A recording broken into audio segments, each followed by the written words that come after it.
जयसिंगपुरातील BSNL क्वार्टर्समधील तिसऱ्या मजल्यावर राहणाऱ्या सुनीता दीपक केरीपाळे यांच्या घरात गुरुवारी सकाळी चोरट्यांनी घरफोडी करून तब्बल 36,75,416 रुपयांचा मुद्देमाल लंपास केलाय। स्थानिक गुन्हे अन्वेषण पथकाने केवळ 12 तासात छडा लावत आरोपीला मुद्देमालासह ताब्यात घेतला आहे। राजू रामय्या महादेपल्ली असं आंध्र प्रदेश राज्यातील विजयवाडा इथं राहणाऱ्या आरोपीचं नाव आहे। त्याच्याकडून मुद्देमाल जप्त करण्यात आला आहे अशी माहिती अपर पोलीस अधीक्षक धीरज कुमार बच्चू यांनी दिली।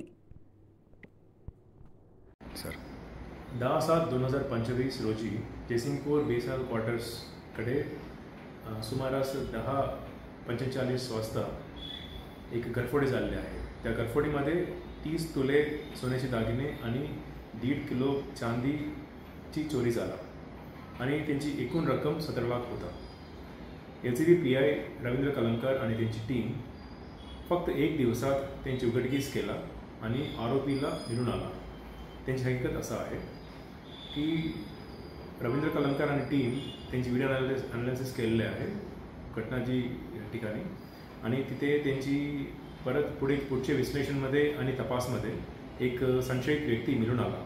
तो संशयित व्यक्तीची पाठलाग केलेली आहे। त्यानंतर तो कोल्हापूरमध्ये कसबा वावडा या ठिकाणी कोल्हापूर रेसिडेन्सी लॉड्जकडे भेटून आला। तो आरोपीकडे त्यांचे नाव आहे राजू रामय्या महादेवपल्ली, त्यांची वय 46 इयर्स आहे, राहणार कोत्तावलसा विजयवाडा आंध्र प्रदेश। त्यांच्याकडे 35 तोले सोना आणि 2.5 किलो चांदीची दागिने भेटून आला। त्यांची पूर्ण रक्कम 36 लाखची सुमारास आहे। आरोपीची अजून पुढचे तपास चालू आहे।